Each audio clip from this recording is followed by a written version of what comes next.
ka-farm lot, nandito po tayo ngayon sa vlog 56 kung saan nandito po sa 1,000 square meter na subdivided mini farm lot po ito na naghahalaga po ng 300,000. Yan, sa 300,000 kasama na po transfer. So kasalukuyan po ditong clearing po, naglinis ng property. Ayan, tinabasan po yan. Kaya sa mga buyer po natin na gustong makakuha dito, yung mga naghahangad po ng mga mini farm lot, tamang-tama po, mag-tripping na po kayo habang tag-init po at habang makikita nyo po yung pinaka-structure ng lupa na magugustuhan nyo dahil bagong linis, bagong tabas. Ayan. So flatland po ito na mahangin, presko, na napakagandang retirement plan po mga farm lot. Ayan. Mga naka-avail na po dito ang taga Laguna, taga Caloocan, taga Cavite, taga Bulacan. Ayan. So, mostly taga malayo naka-avail po dito. Kasi yung mga gusto po na magkaroon ng probinsya o retirement plan po nila. Ayan. So, sa source ng tubig, yan pong kulay blue na yan, nandyan po yung water refilling station. Sa source naman ng tubig po na dagsawin, yung pangligo, pang CR, mag-deep well lang po kayo, may tubig po dito. Ayan. Napakaganda po nito mga ka-farm lot. So ito po yung na-avail ng taga Caloocan. Ayan. Taga Cavite po, ayan, nandyan. So message po ako para masend ko po sa inyo yung mga available pang slot. Ayan. Doon po, puro tigwa 1,000 square meter po yung sukat doon. Ayan. Then kayo pong bahala. Message nyo lang kung gusto nyo yung wala pang tanim, yung raw, or yung kung gusto nyo yung may mga tanim pong nyog. Yan, depende po sa inyo. So malapit po ito sa dagat kaya mahangin. So siguro mga 2 kilometers po yung distance ng dagat po dito. Ayan. Ang ganda po mga ka-farm lot. Hello mga ka-farm lot. Ayan. So ito, binisita natin yung nabili po ng engineer natin na buyer. Ayan, pinataniman na po. So sa seller din po siya bumili ng pananim. Yan, sa seller natin.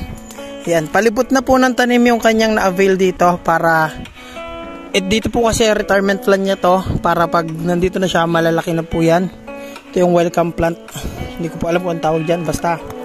Yan, ito po yung parang fine tree. Yan, basta nandun po yung mga sari-sari pong prutas. And ito mga farm lot pang recommend ko sa inyo. 2,000 square meter po. Ito. Yun. Maganda rin po ang pwesto. Yan, yung portion na yan. Yan. Pantayin po na mababa pa nyog. Yan, available po yan. Malapit lang po sa water refilling station. Yan. And ito po, available pa rin yan. Yan. Lot 28 po yan. Maganda rin po. Ayan. Nasa Bukana lang. Yan. Sa mga gusto pong mag-avail dito, yan po ang ating caretaker dito. Kung may gusto kayong ipatanim, ipa-maintain o laging magpalinis dito, siya po ang makakausap niya dito. Ayan. So napakaganda po mga farm lot. So mag-tripping na po kayo habang bagong linis ang property, makikita nyo ng maayos yung and ito po yung exit papunta po sa Ecotourism Road papuntang dagat. Sa pagitan po yan ng lot 28 at lot 1. Ayan. So napakalawak po ng buhangin dito mga ka-farm lot. Ayan. Kaya walang kakalunuran dito mga ka-farm lot kasi kahit abot dun sa gitna, abot baywang lang po ang tubig. Ano? Ayan. So ganito po dito pag low tide and then pag high tide mga ka-farm lot, abot dito po sa pwesto ko ang tubig. Ayan. So ngayon nagmumotor po kami. Ayan, nakagandaan dito mga ka-farm lot, pag low tide pwede ka magmotor. Ano? Ayan mga ka-farm lot, ito po yung dagat niya. So napakaganda po nito mga ka-farm lot. Ayan, kung may kids ka, so mag-i-enjoy po yun dito mga ka-farm lot. Ayan. So ayan, mumotorin po natin ito abot dun sa part na yun. Ano. Ayan, so sige, hawakan mo nga lablog. Iyan mo lang ay.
Ayan, so yun mga ka-farmlet, kung mapapansin mo, ay dinadayo na rin po itong lugar na to. Ayan. So ganito po ang buhangin dito. Ayan, so ang dami pong naliligo ngayon, ano. So bali, dinadayo na rin po itong lugar na to mga ka-farmlet. Ayan. So bali, isa po ito sa sikat na pasyalan dito sa Calawag, na planong gawing ecotourism po ng Calawag tong dagat na ito mga ka-farmlet, kasi ito po isa sa pinakamagandang dagat dito sa Calawag, ano. Ayan, so napakaganda po dito. Ayan, kung ang hanap mo yung retirement plan mga ka-farmlet, tamang-tama po ito at investment na rin.